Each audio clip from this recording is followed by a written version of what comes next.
That is right, everybody. We are going to unbox the new M5 Pro 16-inch MacBook Pro in that gorgeous space black color.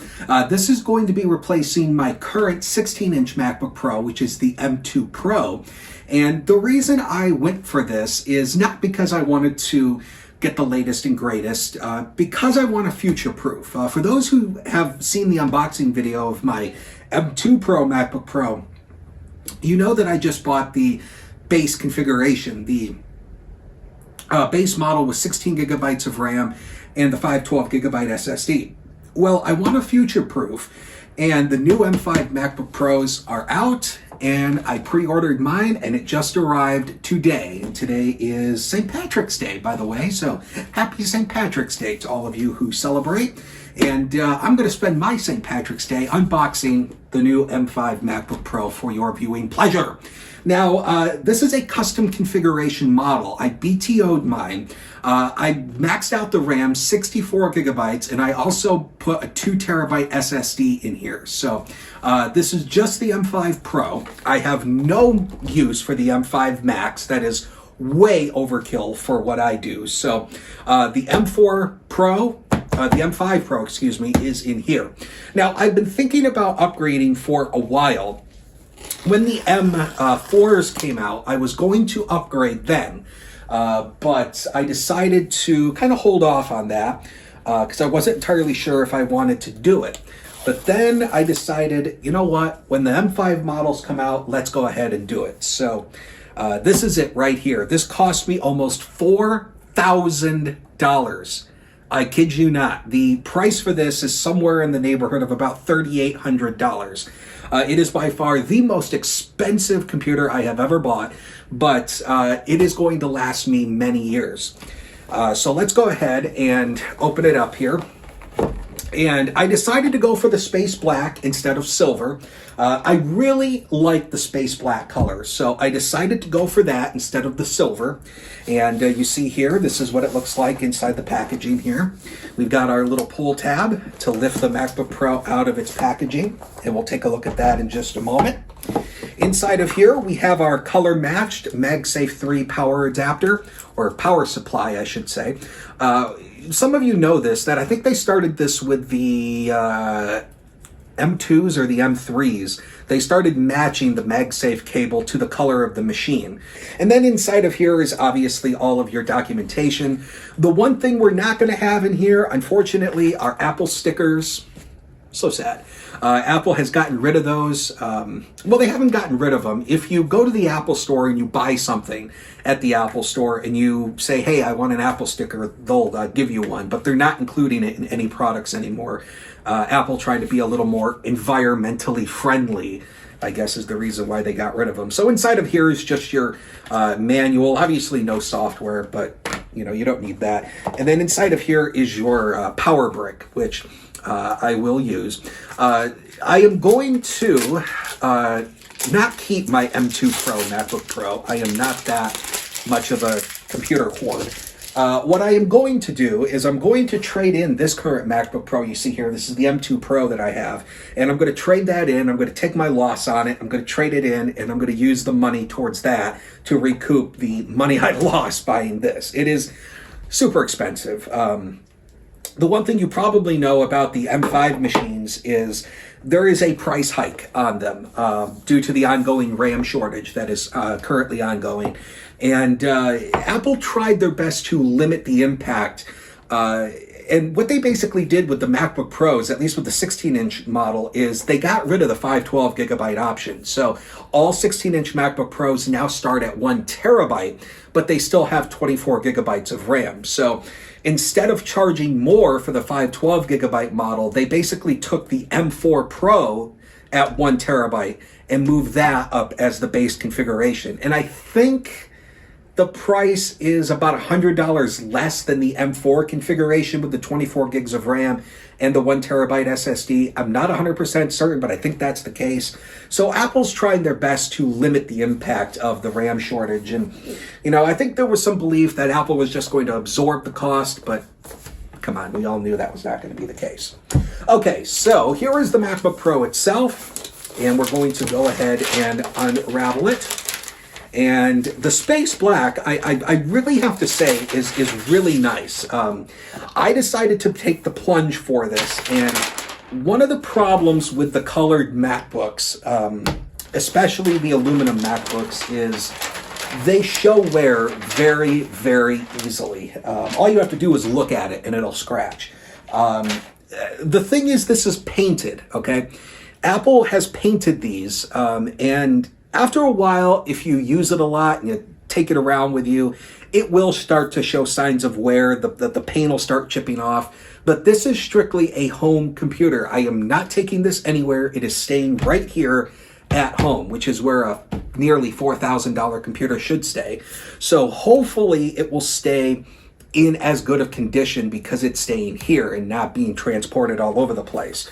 Now, the one thing about the Space Black MacBook Pro is this gives off vibes very similar to the black plastic MacBook. Some of you who are computer collectors or maybe old enough to remember, when Apple had the plastic white MacBooks, they also had a higher end option that was in a black color. Let's go ahead and open it up, and when we open it, it'll auto boot. And we've got this, we'll take right off of here. The one thing you're going to notice that Apple has changed with the M5 models, and this is on all their new Macs that they have just released, they made a change to the keyboard layout.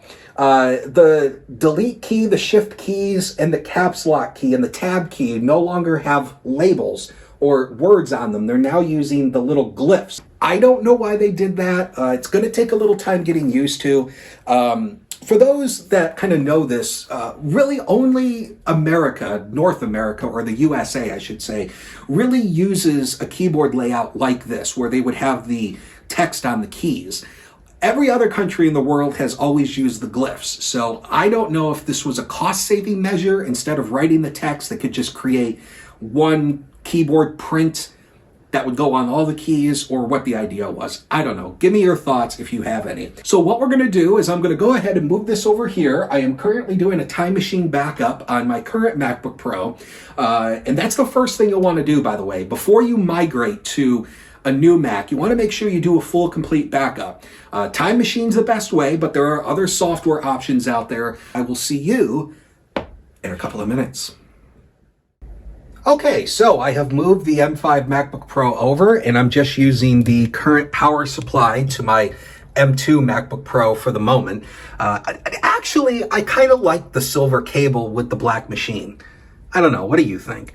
But unplugging that and plugging in the space gray cable would require me having to crawl under the desk, and I don't want to do that right now. So the cables are the same, it's just the color. Okay, so what we're going to do is we're going to go ahead and set this up. What we're going to do at this screen is we're going to go ahead and plug in our Time Machine backup drive. In this case, my backup drive is plugged into a USB hub, so we're just going to plug the hub right into the computer. And we're going to select from a Mac Time Machine or Startup Disk. We're going to click Continue. Whoops, didn't mean to do that. A Mac Time Machine or Startup Disk. Let's not do that now. That's weird. It should give me the option to restore. Unless we have to do this first. This might be a change with Tahoe, because the last time I did this was with the M2 MacBook Pro, and we were running... Sonoma, I believe. So maybe this is a change with Tahoe. Maybe we have to set this up first before we restore. That's weird. So I'll go ahead and do that now, and we'll rejoin when that's done. Okay, there we go. So apparently you have to set up Wi-Fi and everything first before you do that. Has it always been that way? Well, anyway, it sees my backup drive right here. So we're going to click on that. We're going to click on Continue. And my backup drive is encrypted, so I need to enter my password. Please hold. Okay, I entered the password, and we're going to click on that. We're going to click Continue. And now it's going to show you all the list of available backups. So the backup just finished, so we're going to click on the latest backup, which is right here today. And we're going to click Continue. And basically what this is going to do is it's going to erase the SSD and restore it with the data from our Time Machine drive. and it's going to calculate everything here. But this is pretty straightforward. If you've migrated from one Mac to another using Time Machine before, it's pretty straightforward. We're just going to click continue, and it should carry over my current password, right? So I'm going to enter that, and then we'll rejoin. Okay, then we're going to click continue, agree to the terms, blah, blah, blah. And there we go. So we are now restoring from a Time Machine backup from my M2 MacBook Pro to this MacBook Pro. And this will take a couple of hours, maybe an hour or two, depending on how much data is being copied. So we're just going to let this go, and we will rejoin when it is finished. All right, so about 10 hours later, okay, it really wasn't 10 hours, but it feels like it. It takes forever to transfer data from a Time Machine drive to another computer. So we're done. We are all set up. Some settings have reset, which is very interesting. I don't see iStat menus up in the menu bar, so I don't know. I'm going to have to go through and change that, figure out why my settings didn't come through. But this is it. M5 Pro, 16-inch MacBook Pro. Just to show you here, we've got 16 gigabytes or 64 gigabytes of RAM. Right there, 64 gigabytes of RAM on an M5 Pro and the 2 terabyte of SSD. So that is pretty much it. We're all set up, ready to go. I'm just going to change the settings that have apparently reset. So that's all I've got for you. If you like this video, give it a thumbs up. If you want to see more, make sure you subscribe. So hope you enjoy the M5 MacBook Pro. Get yours today if you'd like.